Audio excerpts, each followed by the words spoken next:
भारत से जारी सीमा गतिरोध के बीच चीन के विदेश मंत्री वांग यी कुछ ही दिनों में भारत आ सकते हैं। गलवान हिंसा के बाद चीन की तरफ से यह पहली हाई प्रोफाइल यात्रा होगी।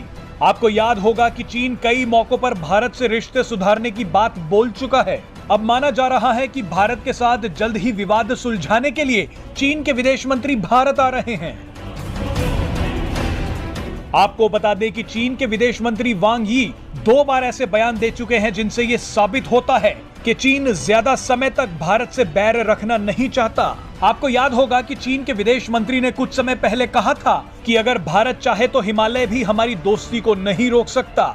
उसके कुछ ही समय बाद चीन के विदेश मंत्री ने एक बार फिर कहा कि भारत और चीन को विरोधियों की जगह एक साझेदार होना चाहिए। आपको याद दिला दे कि 15 जून 2020 को भारत और चीन के बीच गलवान में हिंसा हुई थी। इस हिंसक झड़प में कई चीनी सैनिकों की मौत हो गई थी। अब इन्हीं सब विवादों के बीच चीनी विदेश मंत्री का ये दौरा बेहद अहम है।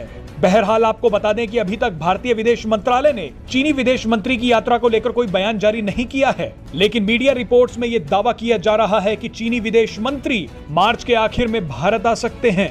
ये भी दावा किया जा रहा है कि इस यात्रा का प्रस्ताव चीन की तरफ से ही भेजा गया था। चीनी विदेश मंत्री का भारत आना इसलिए भी महत्वपूर्ण है क्योंकि सीमा विवाद को लेकर भारत और चीन के बीच हुई कई दौरों की बातचीत विफल रही थी।